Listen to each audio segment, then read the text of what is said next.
মুহূর্তে আমাদের চাওয়া কি ছিল? গণতন্ত্রকে প্রতিষ্ঠা করা। আমরা আমাদের সবাইকে বিকল্প কেন বলছিলাম? কারণ আমরা গণতন্ত্রটাকে চাই, গণতন্ত্রকে প্রতিষ্ঠা করতে চাই। এখন গণতন্ত্র ব্যাপারটা কখন হবে? যখন আপনি শোষিত হচ্ছেন, আপনি অত্যাচারিত হচ্ছেন, এটা আপনি আপনার মুখ থেকে বলবেন। যখন আপনার অধিকার নিশ্চিত হচ্ছে না, আপনি তখন ওখানে বলবেন। যখন আমার অধিকার নিশ্চিত হচ্ছে, আমি সেখানে বলবো। গণতন্ত্র তো এটা না। সারা দেশে যত রকম বিচ্ছিন্ন ঝামেলা হচ্ছে বা যা কিছু হচ্ছে, আপনাদেরকে তো বোধহয় সমন্বয়করা ওদের মতো করে বলে দিয়েছে।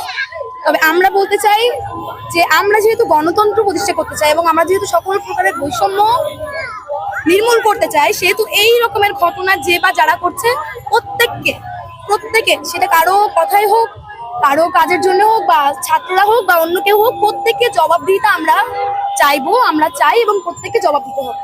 জায়গায় আমার প্রেজেন্স দিতে পারি, আমি যদি সব জায়গায় আমি যদি দেশের জন্য আমার এত রকম এফোর্ট দিতে পারি, আমার অধিকার যেটা সেটা কাজ হচ্ছে না বলে আজকে আমার রাস্তায় আসতে হচ্ছে, কেন হবে সেটা?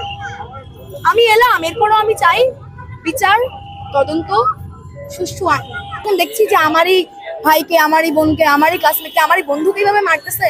আমার সাথে তখন খুব একটা সেন্স ছিল না কোনো কিছু নেই। কারণ আগের দিন আমি নিজেই প্রায় মেডিকেল 120 জনকে এন্ট্রি করেছি, ট্রিটমেন্ট করেছি। আগের দিনেই নিরস্ত্র মানুষের উপর এভাবে মারা হয়েছে। ওই দিন তো বোধহয় আপনারা জানতেন যে ওই দিনই আবু সাইদকে মারা হয়, যেটা নিয়ে আমরা পুলিশকে বলতেছিলাম।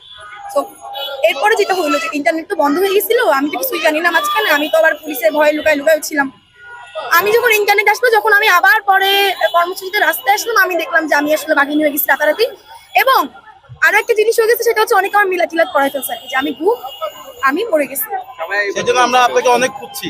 আচ্ছা আচ্ছা, অনেকে বলছে মারা গেছে, সেজন্য আমরা অনেক খুঁজছি। কারণ আমরা সেও আছে, সে ভালো আছে, আমাদের সবাই ভালো আছে। ব্যাপারটা তো আসলে সুন্দর, ব্যাপারটা মজার, ব্যাপারটা শুনলে আমারও ভালো লাগে। কিন্তু আমার চারপাশে আমার যে বন্ধু বান্ধব বলেন, যা কিছু বলেন, ওরা আমাকে এটা আরো অনেক আগে থেকে, মানে আমি যখন 6-7-এ পড়ি, আমার ফ্যামিলি, আমার বন্ধু বান্ধব, ওরা আমাকে তখন থেকেই বাকিনি, তখন থেকেই এই যে আমি একটু চিৎকার করি, আমি কোথাও, তো এই ব্যাপারটা বরাবরই ছিল, বরাবরই শুনেছিল। এখন যেটা হয়েছে যে এখন এটা খুব বিশাল মানুষের মধ্যে, একটা বিশাল জায়গার মধ্যে আমাকে মানুষ যেখানে দেখছে বলছে ভালো লাগছে, ব্যাপারটা ইন্সপায়ারিং। প্রত্যেকের জায়গা থেকে প্রত্যেকে কথা বলুন বা বলো, কথা বলো। তোমার যেটা নিয়ে সমস্যা হচ্ছে, তুমি যেটা চাও, তুমি যেখানে নিশ্চিত অধিকার চাও, আমি চাই যে প্রত্যেকে কথা বলুন। প্রত্যেকের জায়গা থেকে যদি কথা বলেন, তাহলেই হচ্ছে ব্যাপারগুলো সমাধান আসবে। কারণ তখন আপনি বলতেছেন। আর আমার মনে হয় এখন সবার গলায় বলার জন্য প্রস্তুত। আমি চাইবো সকল স্তরের সকল রকমের মানুষ কথা বলুক। কাজে